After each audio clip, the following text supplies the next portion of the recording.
Hey guys, tonight we're slipping into the grim, foggy world of a medieval plague doctor, where the air reeks of rot, and every shadow hides a cough that could spell your doom.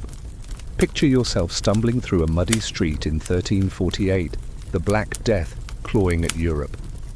Your cloak drags in the muck, and that weird beak mask you're forced to wear fogs up with every breath. It's not just the smell that gets you, oh no, it's the knowledge that you're one wrong move from joining the corpse pile. You probably won't survive this, but hey, at least you're trying to save a few souls before the inevitable. So before you get comfortable, take a moment to like the video and subscribe, but only if you genuinely enjoy what I do here. Drop a comment with your city and local time. I'm curious where you're drifting off from tonight. Now, dim the lights, maybe turn on a fan for that soft background hum, and let's ease into tonight's journey together. You wake to a dawn that's more like a funeral than a fresh start. The sun barely peeks through the haze, and the air in your cramped lodging stinks of damp straw and something sour you can't quite place. Your bed is a lumpy sack of straw itching through your rough tunic. You're a plague doctor, or at least the closest thing this terrified town has to one. Nobody really knows what's killing half the population, but they've pinned their hopes on you, a mix of scholar, butcher, and reluctant hero. The Black Death, historians now estimate, wiped out 30 to 50% of Europe's population between 1347 and 1351. That's millions of lives gone in a few years, and you're supposed to stop it with a bag of herbs and a prayer. Your morning begins with a ritual that's half habit, half superstition. You splash cold water on your face from a cracked basin, muttering a charm you heard from a wandering monk. Nobody's sure if it works, but you're not taking chances. Historians still argue whether these charms were purely psychological, or if some had accidental medicinal value. You grab your tools, a wooden cane to prod patients without touching them, a satchel of dubious potions, and that creepy mask you'll shove on later. The mask isn't just for show. People think it filters the bad air they blame for the plague. Spoiler: it doesn't do much, but it scares the kids, which, honestly, is a tiny perk in this miserable job. You step outside and the town is already awake, though it feels more like a collective nightmare. Bells toll endlessly, signaling another death. The baker's wife, who was fine yesterday, is screaming about boils in her armpit. You wince, knowing what that means. You're not just a doctor, you're a walking omen. People cross the street when they see you coming, whispering that you're cursed, or worse, that you spread the plague on purpose. There's this quirky rumor floating around. Some folks swear plague doctors rub poisoned oils on doorknobs to keep the sickness going. It's nonsense, but try telling that to a mob with pitchforks. Your first stop is the market square, where you're supposed to check on a merchant who collapsed last night. The cobblestones are slick with who knows what, and the air hums with flies. You pass a cart stacked with bodies, the driver's face wrapped in a rag, like he's auditioning for your job. "Morning, mate," he grunts, and you nod back, trying not to laugh at the absurdity of small talk over a corpse wagon. You're not heartless. It's just that humor is the only thing keeping you from bolting for the hills. The merchant's stall is empty, his wife sobbing in the doorway. She points to a back room, and you brace yourself for what's next. Every house call feels like stepping into a lion's den, except the lion's invisible and nobody knows how to fight it. You pause, adjusting your gloves, leather, stiff, and already cracking. They're supposed to protect you, but you've seen too many doctors drop dead to believe it. The plague doesn't care about your fancy title or your shaky Latin degree from some half-baked university. You're just a guy with a stick and a mask, trying not to breathe too deeply. The merchant's waiting, and so is the rest of this cursed day. You take a breath, tasting the stale air through your mask's herbs, and push open the door. You stand in the merchant's dim back room, the air thick with the sour tang of sickness. Your beak mask, that bizarre contraption you're now forced to wear, feels like a second face, one you'd rather peel off. It's heavy, the leather straps digging into your scalp, and the glass eye holes fog with every breath. You adjust it, cursing under your breath as the dried herbs stuffed in the beak shift, releasing a faint whiff of lavender and thyme. This mask is your shield, your badge, and your prison all at once. The townsfolk think it's some magical barrier against the plague's miasma, the bad air they're sure carries death. You're not so convinced, but you wear it anyway. Partly because it's expected, partly because it hides your grimace when you see what's waiting for you. The merchant lies on a straw pallet, his face slick with sweat. His armpit bulges with a bubo, a swollen lump the size of an egg, blackening at the edges. You poke it gently with your cane, and he groans, a sound that makes your stomach twist. The mask, for all its quirks, does one thing well. It keeps the stench at bay. Barely. You catch a hint of rot through the herbs, and it's enough to make you glad for the barrier. Historical records show these masks were standard by the late 14th century, designed by desperate physicians grasping at straws. The beak shape? Inspired by birds, which some thought were immune to the plague. Quirky tidbit. A few doctors even stuffed the beak with garlic, believing it repelled demons. Spoiler, it didn't. You kneel beside the merchant, your cloak pooling in the grime. The mask's eye holes narrow your vision like peering through a tunnel, and every creak of the floorboards makes you flinch. You're supposed to look confident, like you know what you're doing, but the truth is you're guessing. Everyone is. Historians still argue whether the mask's herbs had any real effect, or if they just calmed panicking patients. Some say the lavender might have repelled fleas, the real plague carriers, but you don't know about fleas. You just know the merchant's wife is staring at you, clutching a rosary, waiting for a miracle you can't deliver. You mutter something vague about balancing his humours, the medieval catch-all for "I have no clue." Your voice echoes weirdly in the mask, making you sound like a haunted crow. It's almost funny, except nothing's funny when you're this close to death. You pull a vial of rosewater from your satchel and sprinkle it over the merchant, more for show than science. The wife nods, reassured by the ritual, and you feel a pang of guilt.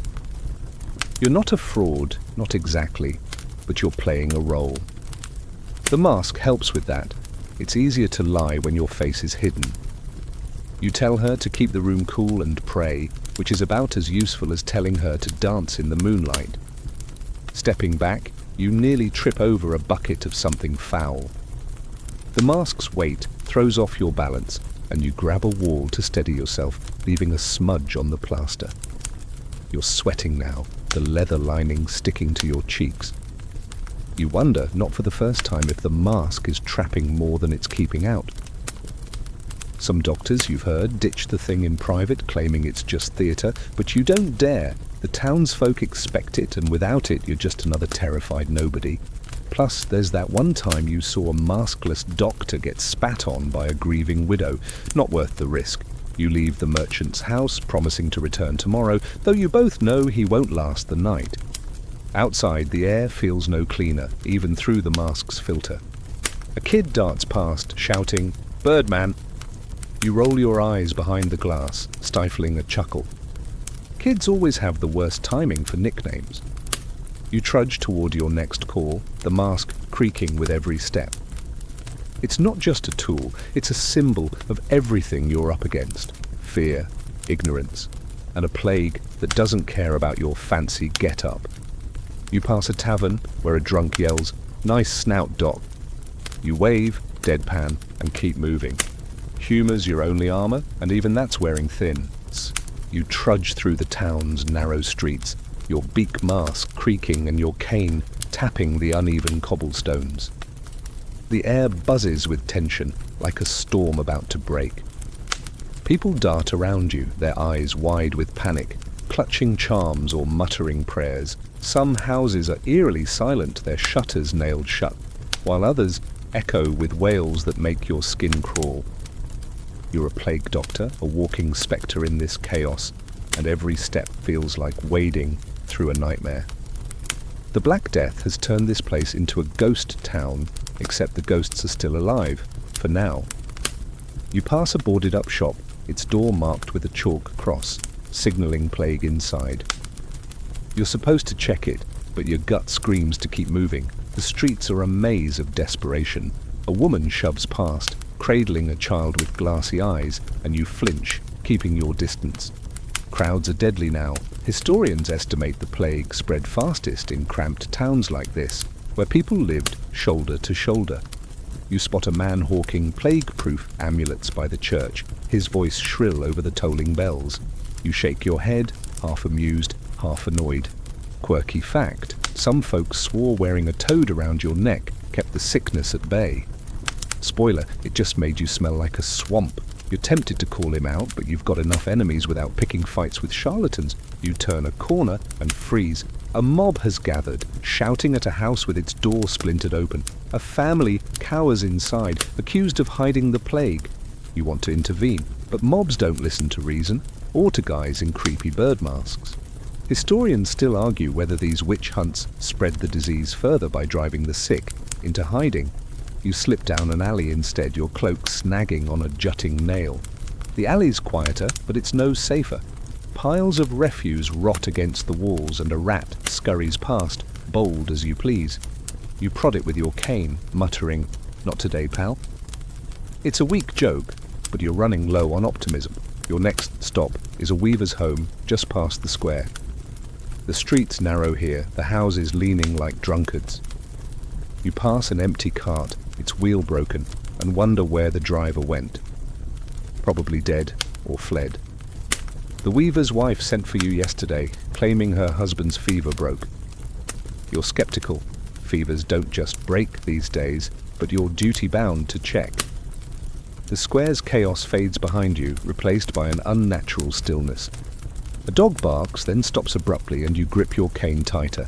You're not superstitious, but silence like this feels like the plague holding its breath. You knock on the weaver's door, your gloved fist muffled against the wood. No answer. You knock again, louder, and hear a shuffle inside. The door creaks open, revealing a woman with hollow eyes. She doesn't invite you in, just points to a back room. You step inside, the floor sticky under your boots. The air's heavy, like breathing through wet cloth, and you're glad for the mask's faint herbal tang. You pass a table with a half-eaten loaf swarmed by flies. Nice decor, you mutter, then catch yourself. Joking keeps you sane, but it's a fine line between humor and callousness. The woman doesn't notice, she's too busy wringing her hands. The weaver's in bed, his face pale but alive. You prod his neck with your cane, checking for buboes. None, surprisingly. His pulse is weak but steady, and you feel a flicker of hope. Maybe he's one of the lucky ones. You tell the wife to boil water and keep him warm, standard advice that sounds profound but does little. She nods, clinging to your words like a lifeline. You leave, promising to return, though you're already mentally crossing this house off your list. Survivors are rare, and you've learned not to get attached. Back on the street, a boy tugs your cloak, begging for news of his sister. You gently push him away, hating yourself for it. You're not a monster, but touch is a death sentence. The crowd's noise swells again, pulling you back to the town's grim pulse. You've got more houses to visit, more lives to fail. You adjust your mask and keep walking, the cobblestones blurring under your feet. You weave through the town's choked streets, your cane tapping a grim rhythm against the muck-slick stones. The wails and bells fade into a dull hum, but the weight of your satchel, stuffed with vials and herbs, pulls at your shoulder.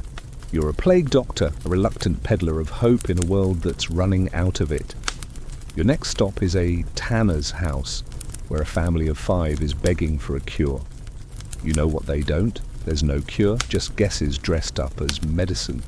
But you'll play your part, doling out bizarre remedies that might, against all odds, keep someone breathing another day.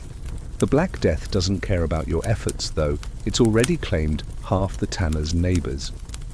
You knock on the tanner's door, the wood damp and splintered.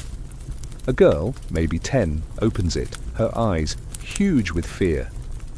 She points to a corner where her father lies, coughing like he's trying to hack out his soul. You step inside, the air reeking of leather and something sharper, sickness. Your mask's herbs barely cut through it. You pull out a vial of plague tonic, a murky mix of vinegar, rosewater, and who knows what. Historical records show doctors relied on these concoctions, believing they purged the body's corrupt humours. Quirky tidbit, Some recipes called for crushed emeralds, which only the rich could afford, and which did exactly nothing. You hand the vial to the girl, telling her to mix it with ale and pray. She nods, clutching it like it's holy water. You move to the father, prodding his armpit with your cane.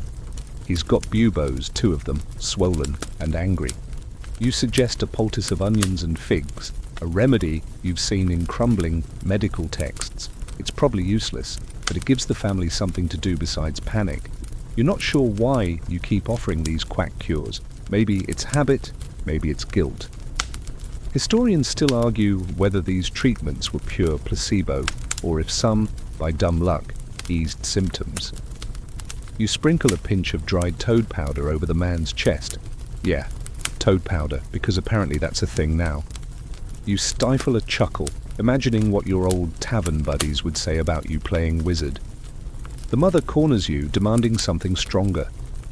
You hesitate, then pull out a mercury salve from your satchel.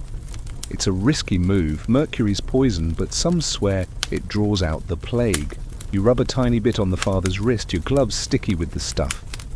Keep it covered, you warn, knowing they won't listen. You're not proud of this one. It's a desperate Hail Mary. The family's watching you like you're their last hope, and you hate how heavy that feels. You mutter about fresh air and prayer, then head for the door before they ask for miracles you can't deliver. Outside, the street's no kinder. A woman's selling plague cakes nearby, claiming they're baked with holy water. You roll your eyes behind your mask. Sure, and my cane's a magic wand, you mutter, low enough that no one hears. You're not above a little sarcasm. It's your shield against the madness. But you get why people buy into this stuff. They're terrified, grasping at anything that feels like control. You're not so different peddling your tonics and poultices. The difference is, you know they're mostly nonsense. Or do you? Some days you catch yourself hoping the onion trick might actually work. You pass a church where a crowd's gathered for a healing mass. You don't stop. Too many bodies, too much risk. A kid runs by, shouting about a miracle cure from a traveling monk. You sigh, adjusting your mask's straps. Another day, another scam. You've got 3 more houses to visit before dusk, each with its own desperate faces and doomed patients. You tell yourself you're helping, but the truth nags at you. You're just delaying the inevitable. The tanner's girl waves from the doorway, clutching your vial. You wave back, then turn away, your boots heavy in the mud. You slog through the town's muddy streets, your cloak heavy with damp and your cane sinking into the filth with every step. The tanner's desperate family is behind you now, clutching that vial of plague tonic like it's their salvation. You know better, but you let them hope. Now you're headed to a carpenter's house where a fevered boy awaits your so-called expertise. Your satchel clinks with vials, but your real tool today is bloodletting, that grim ritual everyone swears by. You're a plague doctor after all, and slicing veins is as much your job as dodging mobs. The air's thick with smoke from burning herbs, and you can't shake the feeling that you're walking through a graveyard that hasn't stopped moving. The carpenter's door is ajar, creaking in the wind. You push it open, your mask's eye holes narrowing the dim room into focus. A woman, his wife, you guess, points to a boy on a pallet, his skin waxy and his breath shallow. You kneel, your knees cracking, and check his pulse with gloved fingers. It's fast, like a trapped bird. Bloodletting's your next move, a practice rooted in the medieval obsession with balancing the body's humours. Historical records confirm it was a go-to for plague doctors despite zero evidence it helped. You pull a lancet from your satchel, its blade dull but sharp enough. Quirky tidbit, some doctors used leeches instead, believing they purified the blood better. You stick to the blade, leeches give you the creeps. You tie a strip of cloth around the boy's arm, tight enough to make his veins bulge. This'll help, you say, your voice muffled in the mask. It's a lie, but a kind one. You slice carefully, and dark blood trickles into a bowl. The boy winces and the mother gasps, clutching a wooden cross. You count to 10, letting just enough blood flow. Too much, and he'll faint. Too little, and they'll think you're slacking. Historians still argue whether bloodletting did more harm than good, with most leaning toward harm. You wipe the blade on your cloak, already stained with worse, and bandage the cut. The boys know better, but the mother's eyes soften, grateful for something, anything. You stand, your back aching from the mask's weight. The room smells of sweat and straw, and you're itching to leave. You mutter about keeping the wound clean, knowing they won't. Water's scarce, and nobody trusts it. You hand over a pouch of dried mint, claiming it'll cool the blood. It's nonsense, but it's what they expect. You catch yourself wondering if you're any better than that amulet peddler in the square. At least I'm not charging for toads, you mutter, and the mother shoots you a confused look. You cough, covering the slip. Humor's your lifeline, but it's a risky one in a room this grim. Outside, the street's no less oppressive. A man's shouting about the end of days, waving a tattered Bible. You sidestep him, your cane splashing in a puddle. The bloodletting's left you uneasy, it always does. You've seen patients perk up, only to die hours later. Once, you bled a baker who swore he felt reborn, then dropped dead by supper. You shake off the memory, focusing on the next house. Your satchel's lighter now, but your conscience isn't. You pass a cart piled with bodies, the driver humming a tune like it's just another day. Cheerful fellow, you mutter, half admiring his nerve. The boy's face lingers in your mind, pale and trusting. You wonder how long he's got. Days, maybe hours. You're not supposed to care, but it sneaks in sometimes. The town's a pressure cooker, and you're just one man with a knife and a mask. You adjust your gloves, the leather cracked and stiff, and keep moving. Another house, another patient, another ritual that might not matter. The bells toll again, and you brace yourself for what's next, your boots sinking deeper into the mud. You trudge onward, your boots squelching in the town's endless mud, the weight of your mask and satchel dragging at your resolve. The carpenter's boy is behind you now, his pale face and bandaged arm a fading memory as you head toward a baker's hovel. Your job as a plague doctor means brewing more of those futile concoctions, herbal mixes that smell better than they work. The air's thick with the stink of burning tar, a vain attempt to purify the streets. Every step feels heavier, like the plague itself is clinging to your cloak. You're supposed to save people, but most days you're just stirring hope into a pot of despair. The baker's home is a low, smoky shack, its door half open to let out the heat. Inside you find the man slumped by a dying fire, his wife grinding herbs with a mortar and pestle. She looks up, hopeful, and you nod, setting your satchel down. You're here to whip up something to cleanse the miasma. Medieval medicine leaned hard on herbs, thyme, rosemary, anything that smelled strong, based on the idea that pleasant scents fought bad air. Historical records note doctors mixed these with wine or vinegar, hoping to flush out the plague. Quirky tidbit, some recipes included unicorn horn, which was really just narwhal tusk, sold to gullible nobles. You stick to what you've got, mint, sage, and a pinch of crushed clove. You set a small pot over the fire, pouring in water and your herbs. The steam rises, filling the room with a sharp green scent that almost masks the sickness. You stir, slowly, your mask's eye holes fogging up, and tell the wife to have the baker sip this thrice daily. She nods, hanging on your every word, and you feel that familiar pang of guilt. This brew's no better than the bloodletting you tried earlier. Remember that poor boy's wince? But it's what you do. Historians still argue whether these herbal tonics had any real effect, or if they just soothed panicked minds. You suspect the latter, but you keep stirring, because stopping feels like giving up. The baker coughs, a wet, rattling sound that makes you step back. You prod his neck with your cane, checking for buboes. None yet, but his fever's high.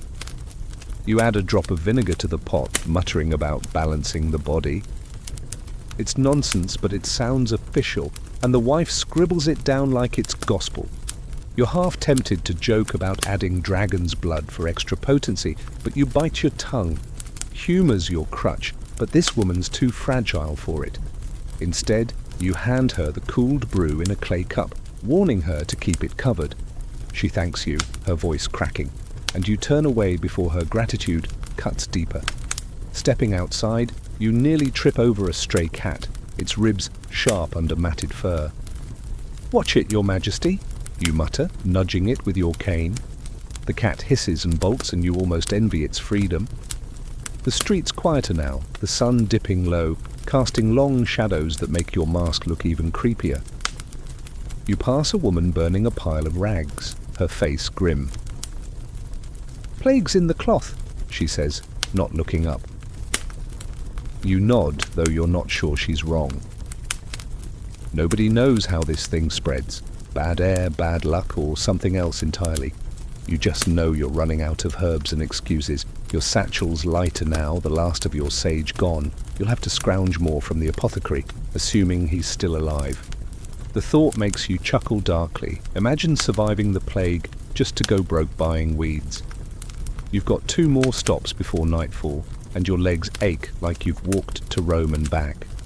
The baker's brew is probably cooling on his table now, untouched. Or maybe they're praying over it. Either way, you're already bracing for the next house, the next fevered face, the next futile hope. You adjust your mask and keep moving, the mud sucking at your boots like it wants to keep you here forever. You shuffle through the town's darkening streets, your cane tapping a weary beat against the cobblestones, slick with evening damp. The baker's hovel, with its steaming pot of futile herbs, is just another stop on this endless grim parade. Now you're headed to a weaver's loft where a whole family's down with fever. Your job as a plague doctor means facing not just the sick, but the church's iron grip on healing.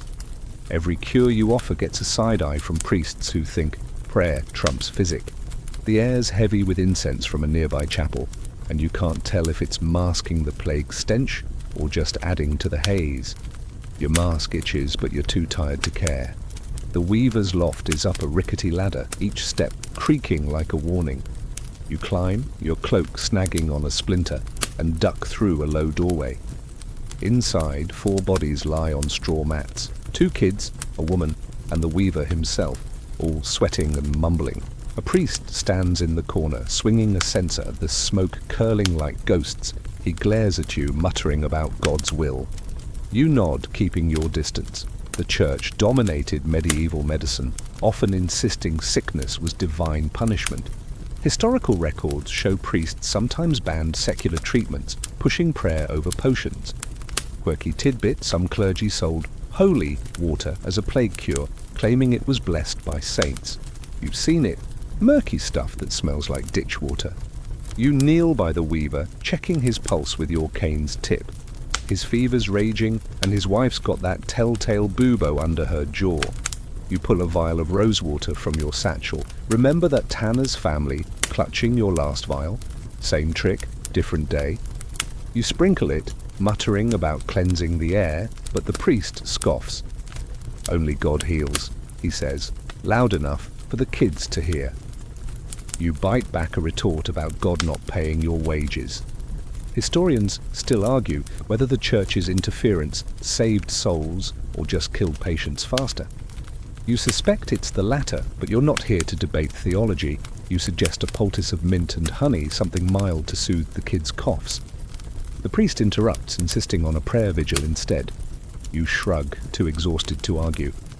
"Pray and poultice," you say, hoping to split the difference. The weaver's wife nods weakly, caught between you and the censer-swinging zealot. You hand her the herbs, your gloves smudging the pouch. It's a small act, but it feels like defiance. The priest still droning on as you head for the ladder, your mask's beak nearly clipping the doorframe. "Graceful as ever," you mutter, half smiling at your own clumsiness. Joking's your only rebellion against this suffocating world. Outside, the street's gone quiet, save for the distant toll of a bell. You pass a shrine where candles flicker, their wax pooling like tears. A woman kneels there, whispering for her son. You want to tell her to save her breath, but you don't. Faith's all some folks have left, and you're not cruel enough to take it. The church's shadow looms everywhere, over your treatments, your patients, even your own doubts. You've heard of doctors excommunicated for heretical cures, and you're not keen to join them. You adjust your satchel, light a now, and trudge toward the next house. A dog howls somewhere, and you shiver, wondering if it's an omen or just another stray. The weaver's kids are on your mind as you walk, their small faces pale against the straw. You know the priest's prayers won't save them, just like your poultices probably won't. You're caught in a tug-of-war between science you barely understand and faith you're not sure you trust. The street narrows, houses leaning in like they're listening. You pass a tavern, its door boarded up, and catch a whiff of stale ale. Better than holy water, you mutter, then wince at your own blasphemy. You're not a heretic, just tired. Another house waits, another family, another clash with powers you can't outrun. Your boots drag, but you keep going, the night closing in. You trudge through the town's shadowed streets, the evening chill seeping through your cloak as your cane prods the muddy ground. The weaver's loft, with its priestly standoff and smoky air, lingers in your mind, but you've got another stop, a widow's cottage on the edge of town. Being a plague doctor means you're not just fighting the Black Death, you're fighting the fear that makes you a pariah. People don't just avoid you, they cross themselves when you pass, as if you're the plague's grim reaper. The air hums with distant prayers, and you catch a whiff of burning straw, probably another desperate attempt to cleanse a cursed house. Your mask's straps dig into your neck, but you're used to the ache by now. The widow's cottage squats by a ditch, its thatch sagging like a tired brow. You knock, your gloved hand dull against the warped wood. No answer, but you hear a shuffle inside, so you push the door open. The widow's there, hunched over a table, her eyes darting to your beak mask. She flinches, and you can't blame her. You look like a nightmare in leather. You're shunned everywhere, a walking symbol of death. Historical records show plague doctors were often ostracized, paid to treat the sick, but banned from taverns or markets. Quirky tidbit: some towns forced doctors to live outside the walls like lepers to avoid contaminating the healthy. You step inside, your boots sticking to the floor, and ask about her symptoms. She mutters about a fever, pointing to her daughter in the corner. The girl's curled up on a straw mat, her breath shallow. You prod her neck with your cane. Buboes, small but there. You pull a vial of vinegar and mint from your satchel, remembering the baker's wife grinding herbs with that same desperate hope. "Wash her with this," you say, your voice muffled and strange in the mask. The widow nods, but her eyes scream distrust. You're used to it. People think you're either a savior or a curse, and most lean toward curse. Historians still argue whether plague doctors were seen as heroes or harbingers, their eerie masks tipping the scales toward fear. You sprinkle the vinegar, more for show than science, and the widow watches like you're casting a spell. You move to leave, but she grabs your cloak, her fingers bony and cold. "Will she live?" she whispers. You pause, hating this part. "Pray and keep her cool," you say, dodging the question. You're not heartless, but honesty won't help her sleep tonight. You step outside, the door creaking shut behind you. A neighbor glares from across the ditch, muttering something about death's shadow. You wave your cane, half joking, "Careful, I might haunt you next." He scurries off and you chuckle, though it's more reflex than joy. Humor's your shield, but it's dented these days. The street's empty now, the town settling into an uneasy hush. You pass a leper's bell, ringing faintly in the distance, a sound that makes your skin crawl. Lepers and plague doctors aren't so different. Both outcasts, both feared.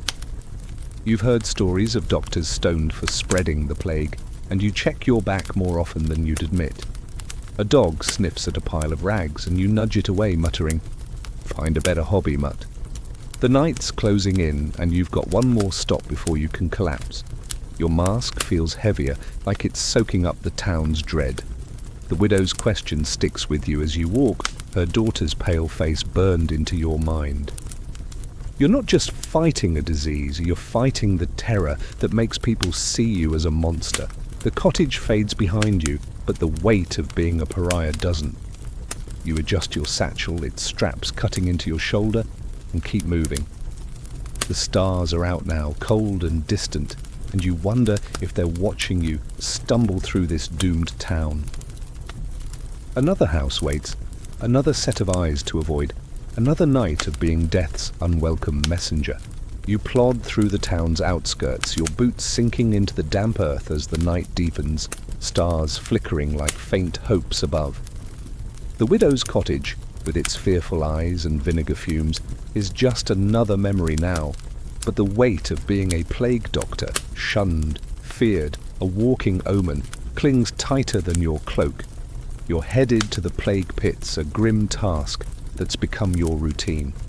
These mass graves piled with the dead are where hope goes to die, and you're the unlucky soul overseeing them. The air's sharp with the reek of lime and decay, cutting through your mask's herbs like a blade. Your cane taps unevenly, each step a reminder of the bodies waiting ahead. The pits lie just beyond the town wall, a muddy scar in the earth marked by a flickering torch. You approach, your shadow stretching long and eerie in the firelight. A pair of labourers, faces wrapped in rags, shovel dirt over a cartload of corpses, men, women, children, all tangled together. The Black Death's toll was staggering. Historical estimates suggest it killed up to 60% of some towns by 1350. You're supposed to check the bodies, ensure they're dead before burial, but it's a formality. Nobody's climbing out of this pit. Quirky tidbit, some doctors swore sprinkling rose petals in the graves kept spirits at peace. You skip the petals, your satchel's low enough as it is, and spirits aren't your problem. You point your cane at a body, a man with blackened fingers, and nod to the labourers. They grunt, heaving him into the pit with a dull thud. You wince, your mask's eye holes fogging slightly. Careful, he's not luggage, you mutter, half joking to keep the horror at bay. The labourers don't laugh, they rarely do. Historians still argue whether these pits spread the plague further, their shallow dirt failing to contain the fleas. You don't know about fleas, but you know the smell, that sour rot that sticks in your throat despite the mask's lavender. You step back, letting the labourers work, your job reduced to watching death pile up. A woman's body is next, her hair matted with mud. You prod her arm, checking for breath, but she's long gone. You remember the widow's daughter, her shallow gasps. Will she end up here too? You shake off the thought, focusing on the task. The labourers mutter about a cursed pit nearby where bodies supposedly vanished. You roll your eyes behind the mask. Ghosts don't dig, you say, louder than intended. One labourer glares, crossing himself, and you shrug. Superstitions everywhere, but you've got enough real problems without chasing spooks. The torch sputters, casting shadows that make the pit look alive, writhing. You sprinkle a handful of lime from a sack, its dust stinging your eyes through the mask's glass. It's supposed to kill the miasma, but you're not convinced. The labourers finish, covering the latest layer with dirt, and you mark the spot with a wooden stake. Another cart's coming tomorrow, and another after that. You turn to leave, your cloak snagging on a thorn bush. Perfect, you mutter, yanking it free. The night's cold now, and your bones ache like you've carried every body yourself. As you head back toward town, the pit stench follows you, a grim reminder of your role. You're not just a doctor, you're a gatekeeper to this mass grave, a job nobody envies. A distant owl hoots and you flinch, your cane nearly slipping. Get a grip, you tell yourself, half laughing at your own nerves. The town wall looms ahead, its gate barely manned. You've got one more stop tonight, but the pits have drained you. You adjust your mask, its weight a constant burden, and trudge on, the earth sucking at your boots like it's reluctant to let you go. You stumble back toward the town, the plague pit's grim stench lingering in your cloak as you pass through the creaking gate. The night's grown colder, the air sharp against your exposed wrists, and your mask's straps chafe like a nagging reminder of who you are. A plague doctor caught between the living and the dead. The streets are quieter now, but the silence feels heavy, like the town's holding its breath. You're headed to a blacksmith's home, where a fevered apprentice needs your attention. But the real weight on your mind is the nobles, those high-born folks who've fled to their country estates, leaving you to mop up the mess they abandoned. The poor, stuck in this rotting town, look to you for miracles you can't deliver. The blacksmith's house is a squat, sooty building near the market. You knock, your cane tapping softly, and a weary woman opens the door. Her eyes flicker to your mask, then away, like she's ashamed to need you. Inside, the apprentice lies on a bench, his chest heaving. You check his neck with your cane, buboes, small but angry. The Black Death hit the poor hardest. Historical records show urban slums were death traps, with cramped quarters spreading the disease like wildfire. Quirky tidbit, some nobles paid doctors to send them plague updates by letter, staying far from the danger while you wade through it. You pull a vial of rosewater from your satchel, remember the widow's cottage, that same desperate ritual, and sprinkle it over the boy, muttering about cleansing the air. The woman begs for something stronger, her voice cracked with fear. You hesitate, then offer a poultice of sage and vinegar, knowing it's more hope than help. She nods, clutching the pouch like it's gold. You're used to this. The poor cling to you because they've got no one else. The nobles, they're sipping wine in their manors, safe behind walls you'll never see. Historians still argue whether their flight saved them or just delayed the inevitable. Some say the plague followed them anyway. You don't care. You're here, they're not. And this boy's fever isn't waiting for a lord's return. You step back, your boots scuffing the ash-strewn floor. The room's heat makes your mask unbearable, sweat pooling under the leather. Keep him cool, you say, your voice hollow in the beak. The woman doesn't answer, just stares at the boy. You want to say more, but what's the point? You're no noble with a carriage to escape in. You leave, the door thudding shut behind you. Outside, a beggar slumps against a wall, coughing into his rags. You toss him a coin, muttering, "Buy some bread, not miracles." He doesn't laugh, and you don't expect him to. Humour's your crutch, but it's splintering. The street's empty, save for a stray dog sniffing a broken barrel. You pass the market, its stalls boarded up, a ghost of the bustle it once held. The noble's absence is everywhere, empty manors, locked gates, servants left to fend for themselves. You've heard of doctors hired to follow their lords, leaving towns like this to rot. You're not that lucky. Your satchel's nearly empty, just a few herbs left, and your legs ache like you've walked to the sea and back. Maybe I'll flee next, you mutter, half smiling at the absurdity. You won't, though. Someone's got to stay, and it's you. The blacksmith's boy lingers in your mind as you walk, his shallow breaths echoing the widow's daughter, the weaver's kids, all the faces blurring together. You're not just fighting the plague. You're fighting the hopelessness it leaves behind. The town wall looms ahead, a reminder of the world beyond, where the rich hide and the poor die. You've got one more stop tonight, and you're already dreading it. You adjust your mask, its weight a familiar burden, and keep moving, the mud pulling at your boots like it knows you're all that's left. You drag your boots through the town's muddy streets, the night's chill biting at your fingers as you grip your cane. The blacksmith's boy, with his fevered gasps and that pouch of sage you left behind, is just another fading shadow in your mind. Now you're headed to a tailor's shop, where a rumor of plague has drawn a nervous crowd. Being a plague doctor means dodging more than disease. You're dodging superstition, the kind that sparks whispers of witchcraft or divine wrath. Every cough is a sign, every death a judgment, and you're the fool stuck in the middle, your mask making you look half demon yourself. The air carries the faint tang of burning pitch, and a distant shout makes you tense, expecting trouble. The tailor's shop is a narrow building, its shutters cracked and leaking candlelight. You approach, and a small knot of townsfolk scatters, muttering about curses. One woman points at you, hissing, "He brings it!" You roll your eyes behind your mask, tempted to wave your cane like a sorcerer's wand. Superstition was rampant during the Black Death. Historical records show people blamed everything from Jews to comets for the plague.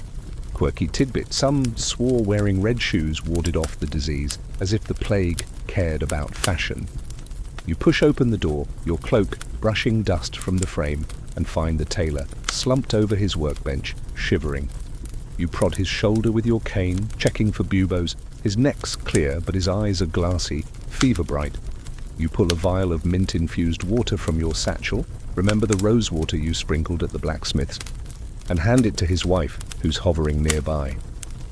"Wash his face," you say, your voice echoing in the mask. She hesitates, clutching a charm shaped like a fishbone. "Is it God's punishment?" she whispers. You sigh, dodging the question. "Keep him warm. Pray if you must. You're not here to debate sin, you're here to survive the night." Historians still argue whether superstition hindered treatment or gave people a shred of control in the chaos. You lean toward hindrance, but you're not paid to preach. The crowd outside grows louder, their voices sharp with fear. Someone's shouting about a witch in the next street, and you know how fast these things spiral. You've heard of doctors accused of spreading the plague, their houses burned. You move quickly, sprinkling a pointless mix of herbs over the tailor, more to calm his wife than to cure anything. She thanks you, her hands shaking, and you're out the door before she can ask for more. A stone skims past your cloak, and you spin, glaring through your mask's eye holes. "Nice aim," you mutter, low enough to avoid a fight. Humor's your armor, but it's wearing thin against a mob's panic. The street's alive now, torches flickering as people gather, their faces twisted with dread. You slip into an alley, your heart pounding despite yourself. Superstition's a dangerous dance, and you're no good at the steps. A cat darts past, and you nearly jump, then laugh softly. "Scaring me now?" "Low blow," you say to its retreating tail. The alley's dark, the walls slimy with damp, but it's safer than the open street. You've got one more call tonight, and you're not keen on getting there through a riot. Your mask feels tighter, like it's feeding on the town's fear. The tailor's wife and her fishbone charm stick in your mind as you walk, a reminder of how little you can do against belief. You're not a witch, but you're not a savior either. Just a man with a stick and a satchel, dodging accusations as much as disease. The alley opens to a quieter street, and you pause, catching your breath. The stars above are cold, indifferent, and you wonder if they see the madness below. You adjust your cloak, its hem heavy with mud, and keep moving. The next house, waiting like a trap you can't avoid. You shuffle through the town's darkening streets, your cane tapping a weary beat against the cobblestones, slick with evening damp. The baker's hovel, with its steaming pot of futile herbs, is just another stop on this endless grim parade. Now you're headed to a weaver's loft where a whole family's down with fever. Your job as a plague doctor means facing not just the sick, but the church's iron grip on healing. Every cure you offer gets a side-eye from priests who think prayer trumps physic. The air's heavy with incense from a nearby chapel, and you can't tell if it's masking the plague stench or just adding to the haze. Your mask itches, but you're too tired to care. The weaver's loft is up a rickety ladder, each step creaking like a warning. You climb, your cloak snagging on a splinter, and duck through a low doorway. Inside, 4 bodies lie on straw mats. 2 kids, a woman, and the weaver himself, all sweating and mumbling. A priest stands in the corner, swinging a censer, the smoke curling like ghosts. He glares at you, muttering about God's will. You nod, keeping your distance. The church dominated medieval medicine, often insisting sickness was divine punishment. Historical records show priests sometimes banned secular treatments, pushing prayer over potions. Quirky tidbit, some clergy sold holy water as a plague cure, claiming it was blessed by saints. You've seen it, murky stuff that smells like ditch water. You kneel by the weaver, checking his pulse with your cane's tip. His fever's raging, and his wife's got that telltale bubo under her jaw. You pull a vial of rosewater from your satchel. Remember that Tanner's family clutching your last vial? Same trick, different day. You sprinkle it, muttering about cleansing the air, but the priest scoffs. "Only God heals," he says, loud enough for the kids to hear. You bite back a retort about God not paying your wages. Historians still argue whether the church's interference saved souls or just killed patients faster. You suspect it's the latter, but you're not here to debate theology. You suggest a poultice of mint and honey, something mild to soothe the kids' coughs. The priest interrupts, insisting on a prayer vigil instead. You shrug, too exhausted to argue. "Pray and poultice," you say, hoping to split the difference. The weaver's wife nods weakly, caught between you and the censer-swinging zealot. You hand her the herbs, your gloves smudging the pouch. It's a small act, but it feels like defiance. The priest still droning on as you head for the ladder, your mask's beak nearly clipping the doorframe. "Graceful as ever," you mutter, half smiling at your own clumsiness. Joking's your only rebellion against this suffocating world. Outside, the street's gone quiet, save for the distant toll of a bell. You pass a shrine where candles flicker, their wax pooling like tears. A woman kneels there, whispering for her son. You want to tell her to save her breath, but you don't.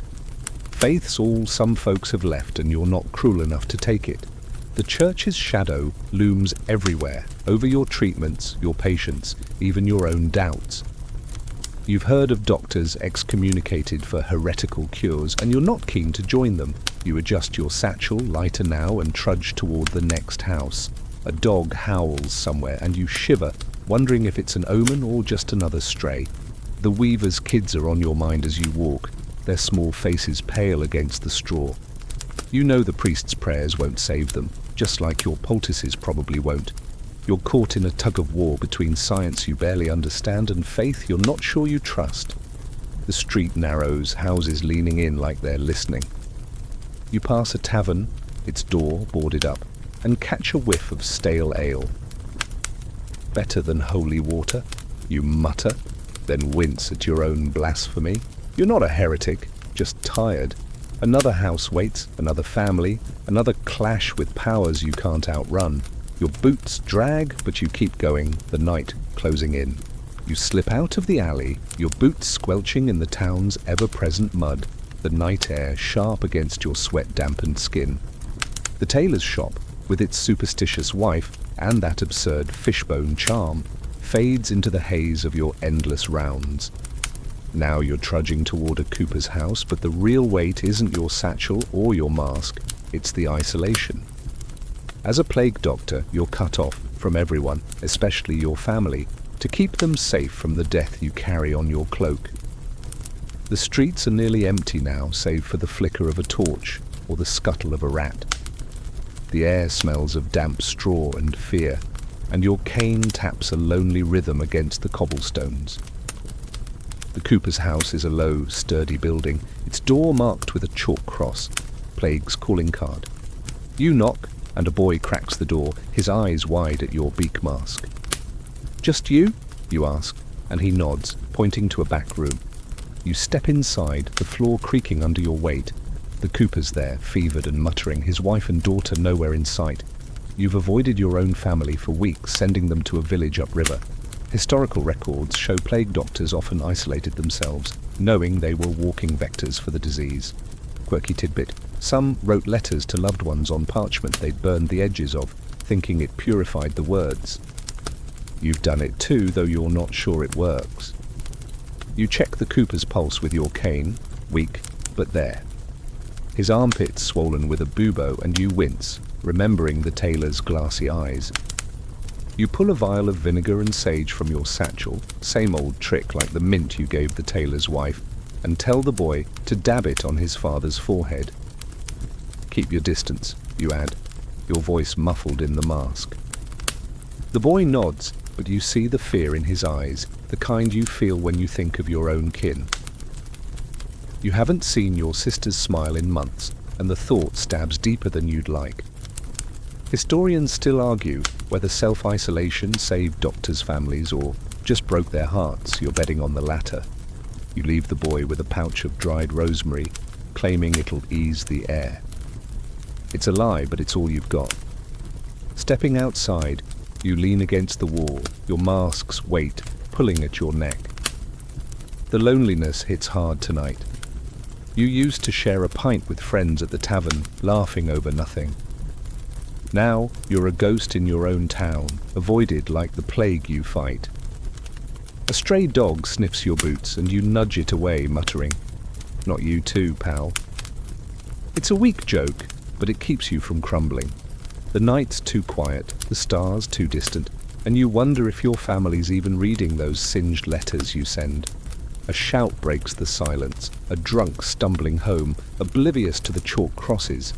You envy his ignorance, if only for a moment. You've got one more stop, but the thought of your empty lodging with its cold straw bed makes you pause. You imagine your sister's voice, teasing you for your fancy bird mask. "More like a fancy coffin," you mutter, smiling faintly behind the glass eye holes. Humour's your lifeline, but it's fraying. You push off the wall, your cloak heavy with damp, and trudge on. The cooper's boy is etched in your mind, alone with his dying father, a mirror to your own quiet fears. The street curves toward the town's edge, where the last house waits. You're tired, bone deep, and the mask feels like it's suffocating more than protecting. You haven't hugged your kin in so long you've forgotten what warmth feels like. The plague's stolen that too. You adjust your satchel, its straps cutting into your shoulder, and keep moving, the night swallowing your steps as you brace for another hopeless visit.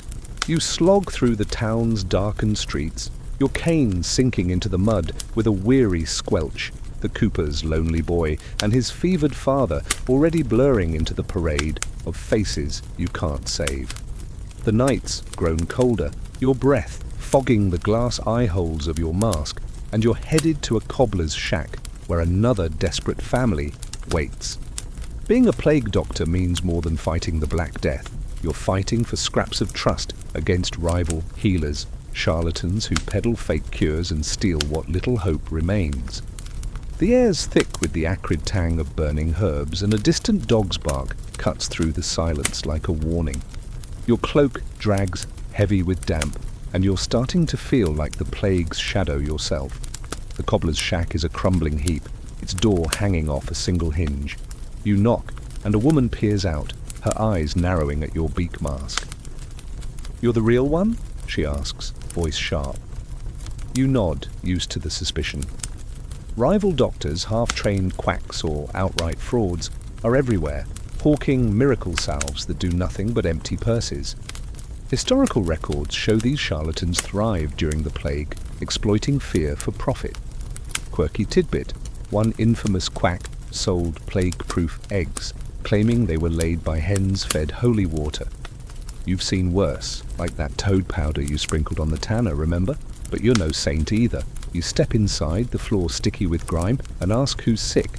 The cobbler's on a pallet, his face flushed, coughing hard. You prod his neck with your cane, buboes fresh and swollen. You pull a vial of rosewater and mint from your satchel, same as you gave the cooper's boy, and tell the woman to sponge his fever down. She hesitates, mentioning a doctor who sold her a charm of peacock feathers last week. "Didn't work," she mutters. You stifle a sigh, tempted to say, "No kidding, feathers aren't medicine." Instead, you sprinkle the rosewater, your mask muffling your voice as you promise it'll ease the humours. Historians still argue whether these rival cures were harmless placebos or dangerous distractions from real care, whatever real means in 1348. You lean toward dangerous, but you're not here to judge. The woman's still wary, eyeing your satchel like you might pull out a snake next. You hand her a pouch of dried thyme, claiming it'll purify the air. It's a stretch, but it's better than peacock feathers. She softens, offering you a crust of bread as payment. You take it, muttering, "Better than eggs." She doesn't get the joke and you don't explain. Humour's your crutch, but it's wobbly tonight. You leave, the door creaking shut, and hear her bolt it behind you. Outside, a man's shouting about a healer with a gold-plated cure-all. You shake your head, dodging his voice as you slip into a side street. These rivals aren't just annoying, they're dangerous, undercutting you with promises you can't match. The street's empty, save for a cat slinking past, its eyes glinting in the moonlight. Join the club, you mutter, nudging it with your cane. The charlatan's lies make your job harder, turning every patient into a skeptic. You've heard of doctors run out of town for less, accused of fraud, or worse. Your satchel's nearly empty, just a few herbs left, and you're bone-tired. The cobbler's cough echoes in your mind, blending with the coopers, the tailors, all the faces you've failed. You're not a quack, but you're not a miracle worker either, just a man with a mask fighting for trust in a town that's running out of it. The next house is near the church, its bell tolling like a countdown. You pause, adjusting your mask straps, the leather cutting into your skin. You're up against more than the plague, rival doctors, desperate patients, your own doubts. The stars above are cold and you wonder if they care about your losing battle. You grip your cane and keep moving, the mud pulling at your boots like it's trying to hold you back. You shuffle through the town's desolate streets, the mud clinging to your boots like a grudging companion, the cobbler's skeptical wife and her time pouch already fading into the blur of your endless rounds. The night's deep now, the air sharp with frost, and your mask's leather feels like it's fused to your face. You're a plague doctor, trudging toward a miller's house, but the real weight is the plague's relentless second wave, crashing over the town just when you thought the worst was past. Hope's a flickering candle, and it's burning low. The distant church bell tolls, slow and mournful, and you catch a whiff of burning pitch, another futile attempt to fend off the unseen killer. Your cane taps unevenly, each step heavier than the last. The miller's house looms ahead, its windows dark, a chalk cross stark against the door. You knock, your gloved hand dull against the wood, and a girl answers, her face pale as moonlight. She points to a back room, silent, and you step inside, the air thick with the sour stink of sickness. The miller's on a straw mat, his breath ragged, buboes bulging at his groin. This second wave of the Black Death, hitting towns like yours in the early 1350s, was often deadlier than the first, historical records suggest, as weakened survivors faced fresh outbreaks. Quirky tidbit, some doctors blamed planetary alignments for the resurgence, scribbling star charts while patients died. You stick to what you know, which isn't much, your satchel's down to a single vial of vinegar and a crumbling sprig of rosemary. You sprinkle the vinegar over the miller, muttering about cleansing the humours, a tired line you used on the cobbler, the cooper, everyone. The girl watches, clutching a rag, her eyes hollow. You tell her to keep the room cool, knowing it's pointless. This wave's relentless. Families you thought recovered are sick again, their hope snuffed out. Historians still argue whether these later waves were the same plague or a new strain, maybe spread by different fleas. You don't care about the why, you just see the bodies piling up, the plague pits overflowing. You hand the girl the rosemary, claiming it'll ease the air. She nods, but you both know it's a lie.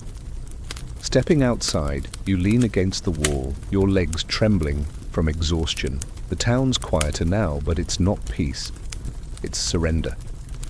You pass a shuttered tavern, its sign swinging in the wind, and remember the days when you'd share a laugh over ale. Now, you're alone, dodging death and despair.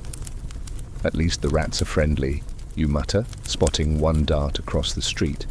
It's a weak joke, but it keeps you grounded. The miller's girl lingers in your mind, her silent stare, heavier than the mask on your face. You're losing ground, and the plague's not slowing down. A man stumbles past, coughing into his sleeve, and you step back, your cane raised like a shield. You've seen too many recovered patients relapse, their fevers flaring like a cruel encore. Your satchel's empty now, save for a cracked flask of water you don't trust. You've got no more herbs, no more tricks, just your cane and a mask that's starting to feel like a curse. A distant shout echoes, another mob maybe, chasing shadows or witches. You're too tired to care. Let them hunt stars, you mutter, half smiling at the thought of those quack doctors with their planetary nonsense. Humour's all you've got left, and it's barely enough. The miller's house fades behind you as you trudge toward your lodging. the last stop of the night. The second wave stripped away what little faith you had, faith in your potions, your mask, yourself. The stars above are faint, smothered by clouds, and you wonder if they've given up too. You adjust your cloak, its hem caked with mud, and keep moving, the town's silence pressing in like a weight you can't shake. You stumble through the town's empty streets, your boots dragging through the mud, each step a battle against the bone-deep exhaustion that's settled in your core. The miller's girl, with her hollow eyes and that useless sprig of rosemary, is just the latest face haunting you, joining the cobbler, the cooper, and countless others. Your mask feels heavier than ever, its leather straps cutting into your skin, and your cane's tip is worn blunt from endless prodding. You're a plague doctor, but tonight, as you head toward your lonely lodging, you're just a man collapsing under the weight of a grueling life. The air's cold, the stars hidden by clouds, and the faint smell of lime from the plague pits clings to your cloak like a ghost. The town's silence is deafening, broken only by a distant cough. Your lodging is a damp, straw-strewn room above a shuttered inn, its walls stained with smoke. You push open the door, the hinges groaning, and drop your satchel on the floor. It's empty now, no more herbs, no more lies to peddle.